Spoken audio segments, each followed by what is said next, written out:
प्रिय मित्रों, हम अक्सर किसी भी प्रयास को शुरू करने से पहले परिणामों पर बहुत अधिक ध्यान केंद्रित करते हैं। उदाहरण के लिए, परीक्षा की तैयारी करते समय हम केवल अच्छे अंक प्राप्त करने पर ध्यान दे सकते हैं, या व्यवसाय शुरू करते समय हम केवल बहुत सारा पैसा कमाने पर केंद्रित हो सकते हैं। हालांकि परिणाम निस्संदेह महत्वपूर्ण है, यह समझना आवश्यक है कि प्रेरणा उससे भी अधिक महत्वपूर्ण है, क्योंकि यह सभी चीजों की शुरुआत है।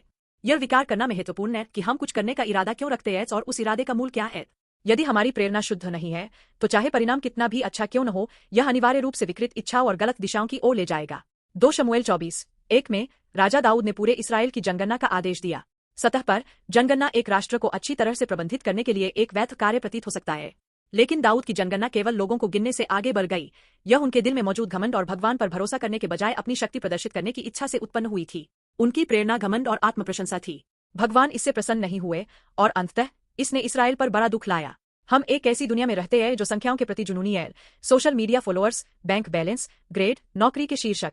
हम इन चीजों के माध्यम से अपनी कीमत साबित करने की कोशिश करते हैं। लेकिन अगर इन चीजों को हासिल करने की प्रेरणा, मैं दिखाना चाहता हूं कि मैं बेहतर हूं, या मैं दूसरों से आगे निकलना चाहता हूं, तो हम अंततः थक जाएंगे और खालीपन महसूस करेंगे। दाऊद की तरह गलत प्रेरणा हमें गलत रास्ते पर ले जाएगी। हालांकि यीशु मसीह ने इसके बिल्कुल विपरीत जीवन जिया। यीशु का इस पृथ्वी पर आने की प्रेरणा क्या थी? हालांकि यीशु परमेश्वर के पुत्र थे, वे इस पृथ्वी पर परमेश्वर की इच्छा को पूरा करने और हमसे प्रेम करने के लिए आए। यीशु ने स्वयं को नम्र किया और क्रूस पर मृत्यु तक पूरी तरह से आज्ञाकारी रहे। यीशु की पूर्ण आज्ञाकारिता ने हमारी विकृत इच्छाओं और घमंड का प्रायश्चित किया। हम अब अपनी शक्ति और इच्छाओं के कैदी नहीं हैं। मसीह में हम पाप के बोझ से मुक्त हो गए हैं और उनकी आज्ञाकारिता के माध्यम से हम परमेश्वर के सामने धर्मी बनाए गए हैं। अब अपनी शक्ति से जीने के बजाय हम मसीह में परमेश्वर की इच्छा के प्रति आज्ञाकारी जीवन जीने के लिए सशक्त हैं।